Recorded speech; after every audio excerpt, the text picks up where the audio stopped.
ಕಣಮ್ಮ ಅವ್ರಿಗೆ ಇರ್ಬೇಕದು ಜೋಕ ಹಿಂಗೆ ಹುಷಾರಾಗ್ಬೇಕು ಅಂದ್ರೆ ಕೈ ನೆಟ್ಟಿಗೆ ಇಟ್ಕೋಬೇಕು ಅಂತ.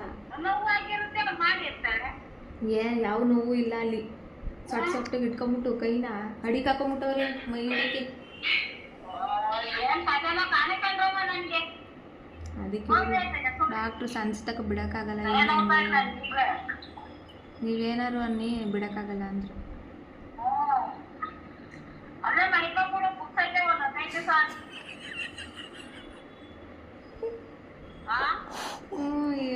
ಅವ್ರು ನಾವು ಹೇಳಿದ್ವಿ ಇಲ್ಲ ಸರ್ ಡಿಸ್ಚಾರ್ಜ್ ಮಾಡಿ.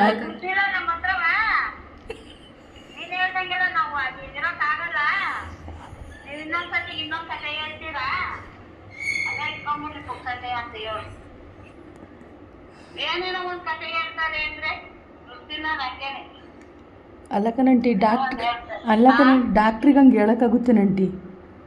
ಮತ್ತೆ ಅಲ್ಲ ಸ್ವಲ್ಪ ಆ ಥರ ಅಂದಾಗ ಇನ್ನೇನು ಸ್ವಲ್ಪ ನೆನೆ ಎಲ್ಲ ಸುಮ್ಮನೆ ಇವತ್ತೊಂದು ಕಥೆ ಹೇಳ್ತಾವ್ರೆ ಅಂದರೆ ಏನು ಕಮ್ಮಿ ಆಯ್ತು ಹೇಳು ಅವಳಿಗೆ. ಏನು ಕಮ್ಮಿ ಆಗೈತೆ? ಅಲ್ಲ ಅದೇನೋ ಹೇಳೋರಲ್ಲ ಡಾಕ್ಟ್ರು. ಅದೇ ಕಮ್ಮಿ ಆಗೈತೆ ಹಂಗಂತ ಹೇಳ್ಬಿಟ್ಟು ಅದೇ ಏನಪ್ಪ ಅದು ಕಮ್ಮಿ ಆಗಿರೋದು ಹೆಸ್ರೇನು? ಕಮ್ಮಿ ಆಗೈತಲ್ಲ ಅದ್ರ ಹೆಸ್ರೇನು?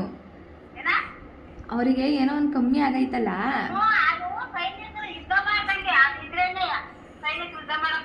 ಅದ್ರ ಹೆಸರು ಅದಾ?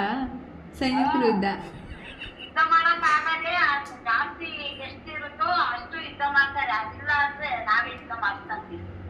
ನಾವು ಯುದ್ಧ ಆಗ್ಬಿಡ್ತೀವಲ್ವಾ?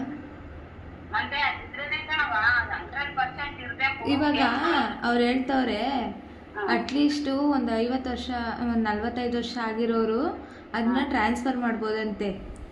ನಾನೇ ಕೊಡ್ತೀನಿ. ಅದೇ ನೀನು ಕೊಡೋದಾದ್ರೆ ಓಕೆ. ನಾನೇ ಕೊಟ್ಬಿಡ್ತೀನಿ ನನ್ನ ಮಕ್ಳಿಗೆ. ಆಮೇಲೆ ನಿನಗೆ ಹುಷಾರಿದಂಗೆ ಆಗ್ಬಿಡುತ್ತೆ ಟ್ರಾನ್ಸ್ಫರ್ ಮಾಡಿದ್ಮೇಲೆ.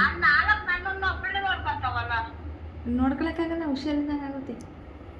ಏನ್ ನೋಡ್ಕೊಳಕ್ಕಾಗಲ್ಲ? ನೀವು 4 ಜನ ನಾನು ಒಬ್ಬಳು ನೋಡ್ಕೊಂತೀರಾ? ನಾನು ಒಬ್ಬಳು 4 ಜನ ನೋಡ್ಕೊಳ್ಳೋದು ಅಲ್ಲ. ನೀನು ಹಣ್ಣು ತಿನ್ಬೇಕು ಅಂತ ಬ್ಲಡ್ ಟೆಸ್ಟ್ ಕೊಡ್ತೀಯ? ಆ ಥರ ಏನಿಲ್ಲ. ನಮ್ಮ ಜೊತೆ ತಿನ್ನಿಸ್ಬೇಕು ಅಂದ್ರೆ ಅವಾಗ ಏನ್ ಬೇಕಂತ ತಿನ್ನಿಸ್ಬಿಡ್ತಾಳೆ ಅವಳೇ. ಆ ಥರ ಎಲ್ಲ ನೀನ್ ಕತೆ ಕಟ್ಕೊಂಡ್ ಮಾತಾಡ್ಬೇಡ. ಇರು ಫೋನ.